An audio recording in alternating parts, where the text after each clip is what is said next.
Sometimes the hardest thing God asks us to do is forgive. Not when it's easy, not when someone apologizes, but when the hurt is real, deep, and hasn't gone away. Today, we are talking about forgiveness, what it really means, what it does not mean, and how to actually live it out.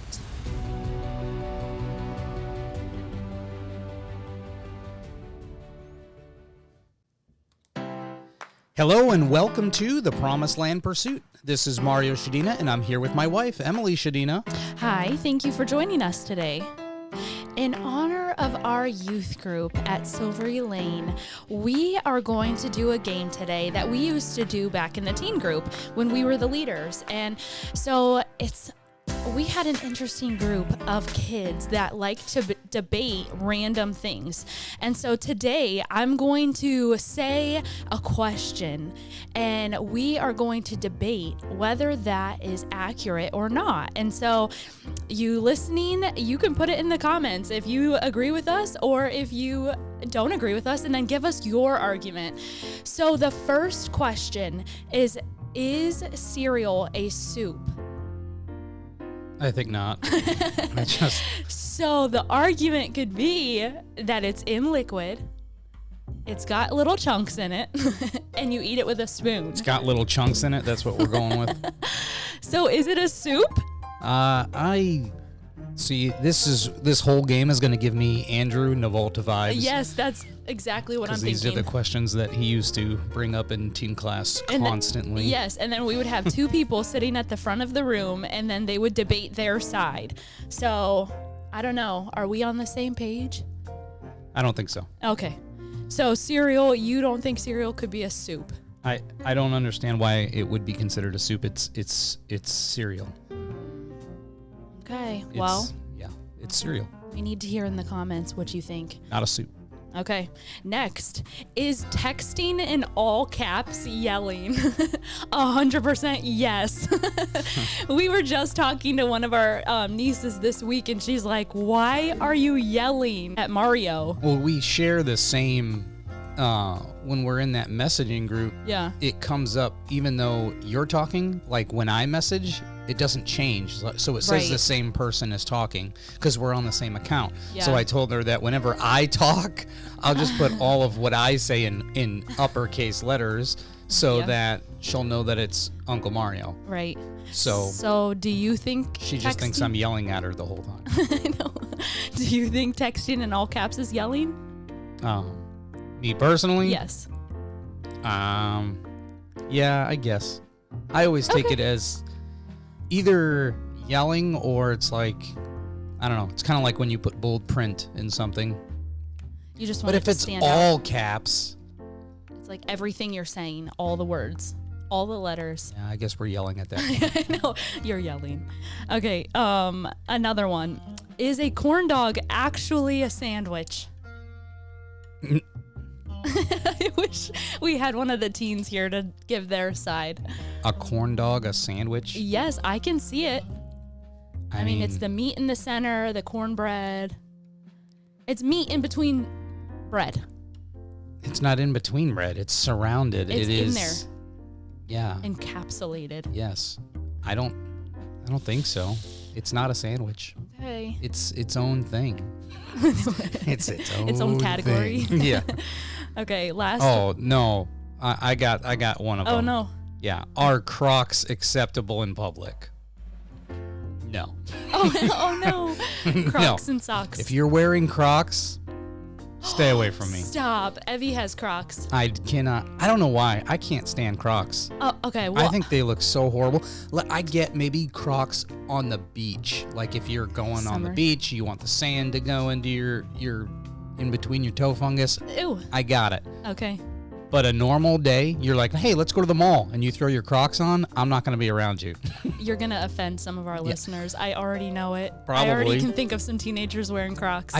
I like Hey Dudes. Hey Dudes are nice. Yeah. And as far as I know, like Hey Dudes, they're like the one up of Crocs. Like, they're better than Crocs. Better. Although I will say Crocs on babies are adorable, and also See, no, listen. the baby is ugly. The baby is ugly. Stop! Oh my word! And then they have those little charms that you can stick in the holes of the Crocs. No. And I think that's pretty cute. No. If I was gonna wear Crocs, I would definitely have charms, pearls, chains. Yeah, they came out with the one things that you put the eyes Yes. on the. That's so dumb. I got my friend the headlights that go on the front of her Crocs. my That Lanta. way she can see where she's going when she's camping. See, I could see something like that, but the problem is they wear those every day. They're like, hey, we got to go to Walmart, and they got their headlights on. Yeah. Like, I don't know. I feel like it's like an event kind of a thing, not something that you just do every single day. Okay. Anyway. All right, the last one. Which letter is silent in the word sent? The S or the C? So sent, S-C-E-N-T. I think the C is silent. Sent. You want to know why? Why? Because if the S was silent, then the word sent would just mean sent, as in money. Well, it wouldn't change the meaning. Yeah, but I'm saying, like, I understand more if the C was silent. I don't know, because pneumonia has 'Cause a then P it at the beginning. And that first letter is Wait, it's not silent. Pannonia? No, I'm kidding. Pannonia? It's not Pannonia? Yeah, I don't know. The S or the C? The reality is the English language is ridiculous. Yeah, it's very There's so many difficult. like reels and stuff out there about how to spell different things, and it's like, how do you spell this? And there's like, no, that's not how it's That's spelled. It's incorrect. actually pneumonia with a P. Like, that doesn't make any sense at all. Yeah. But whatever. Oh, I would just love to hear the arguments of you all listening. So definitely put them in the comments. We need to hear. That's why it's so like, I don't know. English is such a wonderful language. Yes. You can basically spell something however you want, and then when somebody debates you, be like, no, this is actually how I spell it. It's like, okay, guess it's acceptable for you to have spell it that way. Yeah, you have to accept I it. could have taught my word building class, my I don't know, word building. Not everybody has word building. In That was ACE. language. Well, and Abeka apparently too. Do they have word building? Is it called word Oh, building? no. That's what I'm saying. Okay, Like, some that's people what the might not class is know what called. word building is because they didn't do ACE. Gotcha. So, yeah. Well, let's jump into it. Today we are talking about forgiveness, and we're going to talk about what forgiveness is, kind of what it's not, things to look out for, because forgiveness is, it's important that we realize this. Forgiveness is not pretending that what happened didn't happen. It's not saying that what happened was okay, whatever it was, and it's not ignoring that you're hurt. Mm-hmm. Forgiveness is actually releasing the debt. So when someone hurts you, they owe you something. So like an apology or justice or restoration.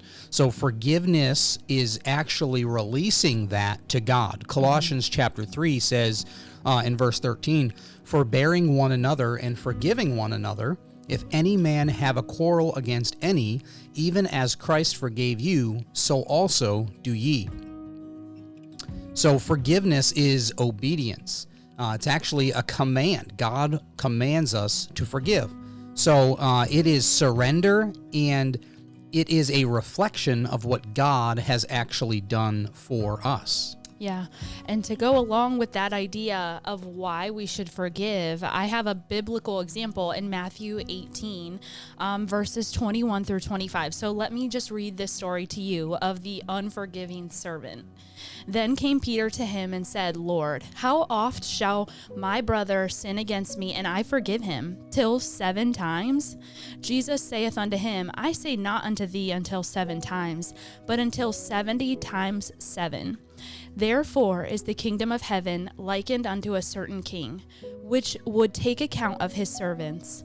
And when he had begun to reckon, one was brought unto him, which owed him 10,000 talents. But forasmuch as he had not to pay, his Lord commanded him to be sold, and his wife, and children, and all that he had, and payment to be made. The servant therefore fell down and worshipped him, saying, Lord, have patience with me, I will pay thee all. Then the Lord of the servant was moved with compassion and loosed him and forgave him the debt. But the same servant went out and found one of his fellow servants, which owed him 100 pence. And he laid hands on him and took him by the throat, saying, Pay me that thou owest. And his fellow servant fell down at his feet and besought him, saying, Have patience with me, I will pay thee all. And he would not, but went and cast him into prison till he should pay the debt. So when his fellow servants saw what was done, they were very sorry, and came and told unto their Lord all that was done. And then his Lord, after that he had called him, said unto him, O thou wicked servant, I forgave thee all that debt, because thou desirest me. Shouldest not thou also have had compassion on thy fellow servant, even as I had pity on thee? And his Lord was wroth, and delivered him to the tormentors, till he should pay all that was due unto him. So likewise shall my heavenly Father do also unto you, if ye from your hearts forgive not every one his brother their trespasses. That story is like insane. I have chills right now. It almost sounds like more modern, He grabbed him by the throat and everything, and I don't know, You get it's a visual. so easy to see what's happening in this passage. I don't know, it's just different. Yeah. And this passage shows how much we have been forgiven, and it directly connects receiving mercy with extending mercy. So is there someone in your life you're still holding a debt against? Who do you need to release today? Not because they deserve it, not because it didn't hurt, but because Christ released your debt. Yeah. It's interesting how we are so quick to want somebody to forgive us, yet we have such a rough time forgiving others. Yeah. And Christ forgave us, and that's something I already said. Christ forgave us, and now it's a command for us to forgive others. So that verse that you had just mentioned, 70 times 7. I always think of VeggieTales. Those of you that don't like VeggieTales, I'm sorry. I love it. Yeah. I love VeggieTales. I used to watch it all the time. But the one is like they asked, how much is 70 times 7? And the one girl goes, 490. And they're like, ooh. It's like, but how do you count 490 times? And the thought behind it was, it's not about counting it. The fact is this: you should just forgive. Yeah.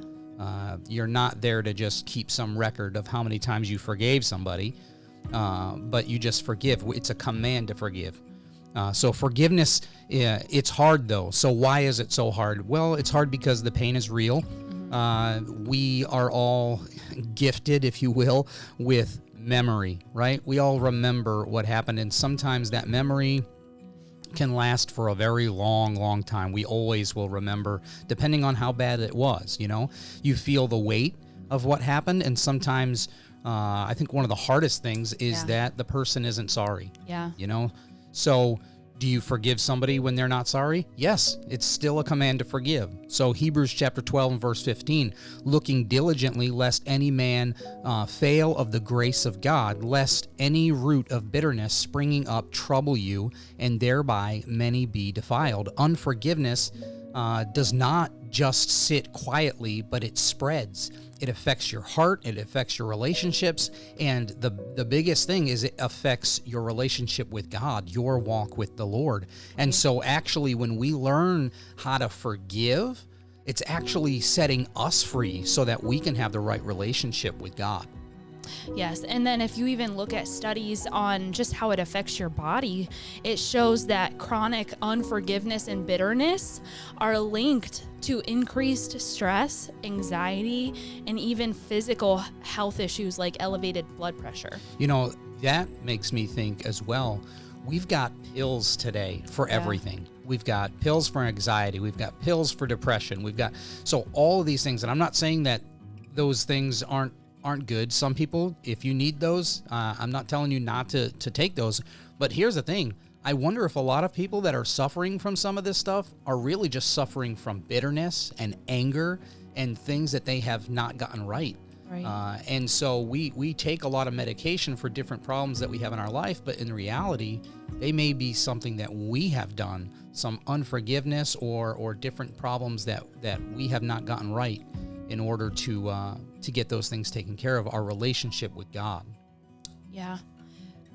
So have you mistaken bitterness for justice?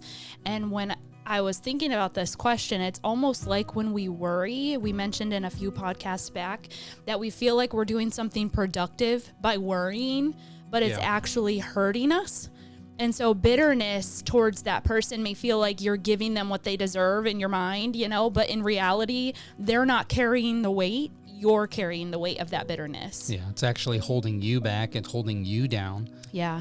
So learning how to forgive, and we've talked about it as well in the previous podcast here, learning how to forgive and to forgive quickly. You don't want to hinder your walk with God. You don't want to hinder your relationship with God. And there are verses out there that talk about it hurting you. So forgiveness is actually setting you free when you learn how to forgive somebody, even if they're not sorry, forgiving them and moving on.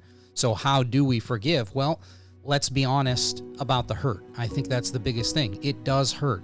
It hurt you. Psalm chapter 34 says, the Lord, this is awesome, the Lord is nigh unto them of a broken heart, and saveth such as be of a contrite spirit. That word contrite, that word means to be crushed, a crushed spirit, somebody that is hurt.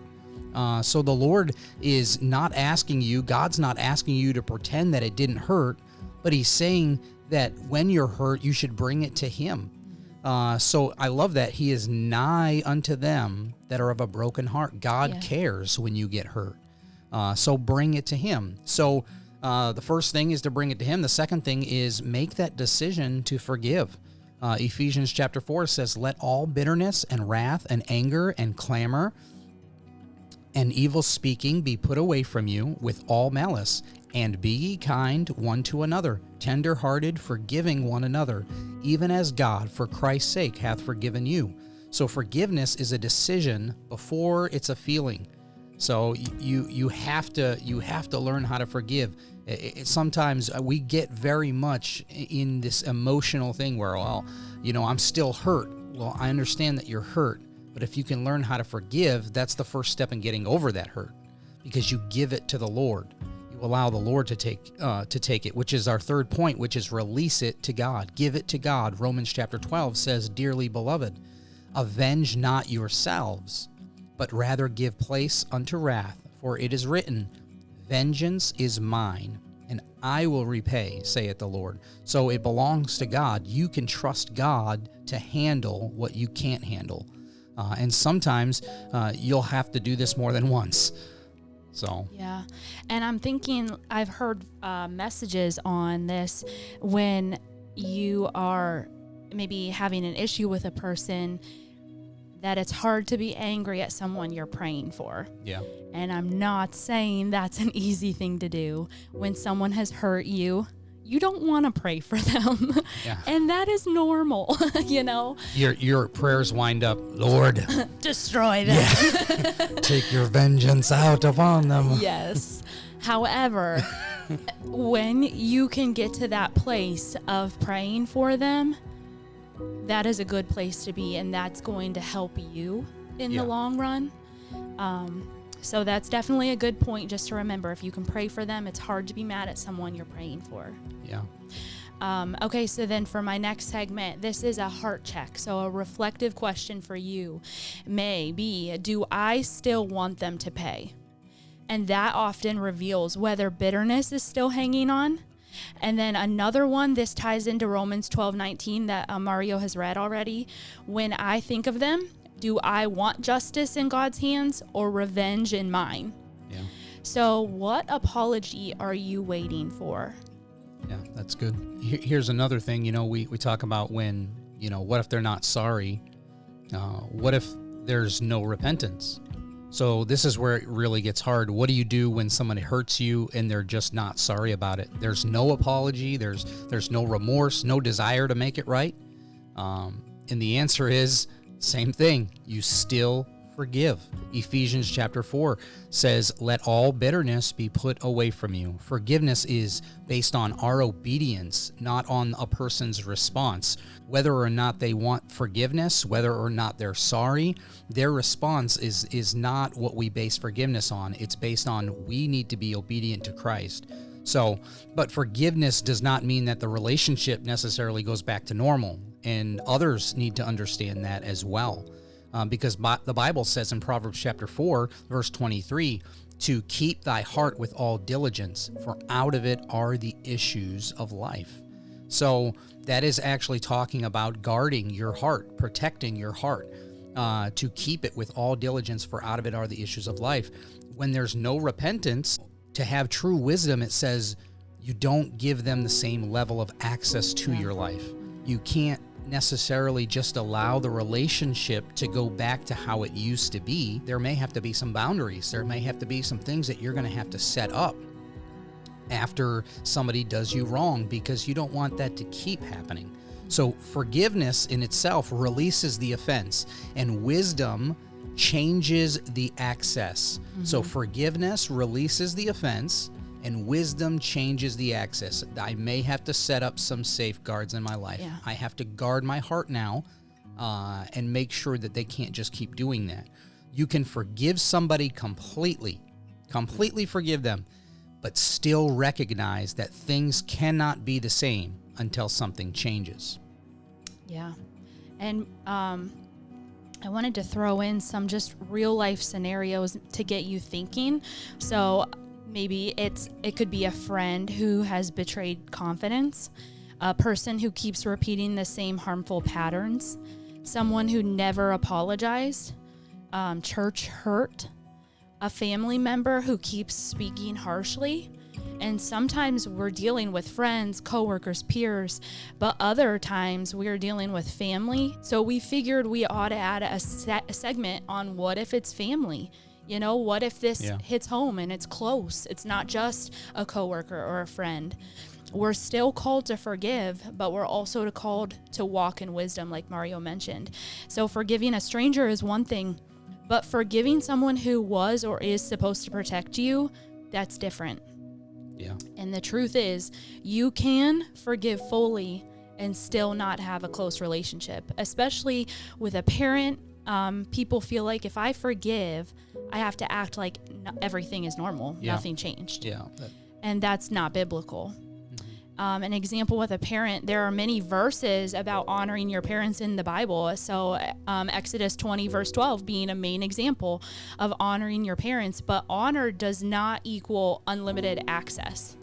Honor does not mean pretending it didn't happen, allowing ongoing harm, giving unrestricted access, but honor can look like speaking respectfully, not slandering them, not talking bad about them to other people, and not holding on to that hatred.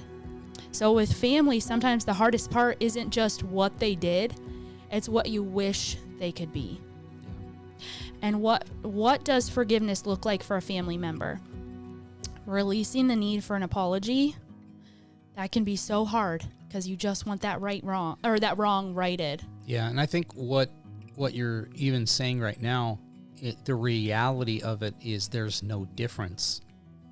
There's no difference.